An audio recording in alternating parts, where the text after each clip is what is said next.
Ester 8. O rei garante um edito em favor dos judeus.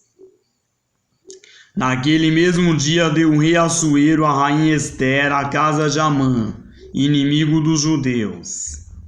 E Mardoqueu veio perante o rei, porque Ester tinha declarado quem ele era.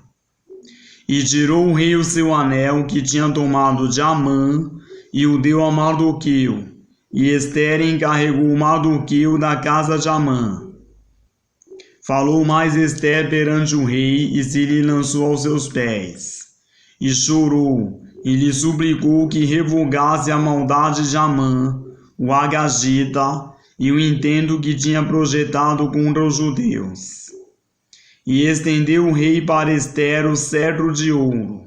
Então Ester se levantou e pôs-se em pé perante o rei, e disse: Se bem parecer ao rei, e se eu achei graça perante ele, e se este negócio é reto diante do rei, e se eu lhe agrado aos seus olhos, escreva-se que se revoguem as cartas concebidas por Amã, filho de Amedata, o Agagita, as quais ele escreveu para aniquilar os judeus, que estão em todas as províncias do rei. Pois como poderei ver o mal que sobrevirá ao meu povo? E como poderei ver a destruição da minha parentela? Então disse o rei Assuero à rainha Ester e ao judeu Mardoqueu: Eis que dei a Ester a casa de Amã, e a ele penduraram numa forca, porquanto estender as mãos contra os judeus. Escrevei, pois, aos judeus, como parecer bem aos vossos olhos, em nome do rei, e selai-o com o anel do rei, porque o documento que se escreve em nome do rei e que se sela com o anel do rei não se pode revogar.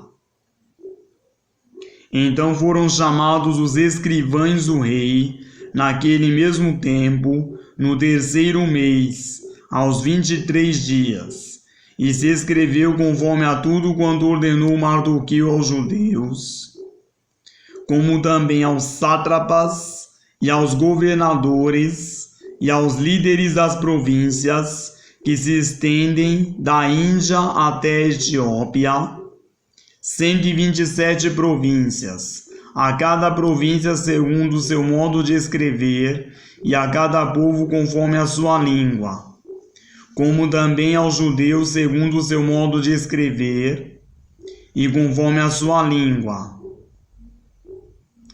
E escreveu-se em nome do rei Assuero e, selando-as com o anel do rei, enviaram as cartas pela mão de correios a cavalo, que cavalgavam sobre ginetes, que eram das cavalariças do rei. Nelas o rei concedia aos judeus, que havia em cada cidade, que se reunissem e se dispusessem para defenderem as suas vidas e para destruírem, matarem e aniquilarem todas as forças do povo e da província que viessem contra eles, crianças e mulheres, e que se saqueassem os seus bens. No mesmo dia, em todas as províncias do rei Assuero, no dia 13 do 12º mês, que é o mês de Adar. E uma cópia da carta seria divulgada como decreto em todas as províncias e publicada entre todos os povos, para que os judeus estivessem preparados para aquele dia, para se vingarem dos seus inimigos. Os correios, sobre ginetes velozes, saíram apressadamente, impelidos pela palavra do rei. E esta ordem foi publicada na fortaleza de Susa. Então Mardoqueu saiu da presença do rei com veste real azul celeste e branca, como também uma grande coroa de ouro, e com uma capa de linho fino e púrpura. E a cidade de Susa exultou e se alegrou. E para os judeus houve luz, e alegria, e gozo e honra. Também em toda a província e em toda a cidade, aonde chegava a palavra do rei e a sua ordem, havia entre os judeus alegria e gozo, banquetes e dias de folguedo, e muitos dos povos da terra se fizeram judeus, porque o temor dos judeus tinha caído sobre eles.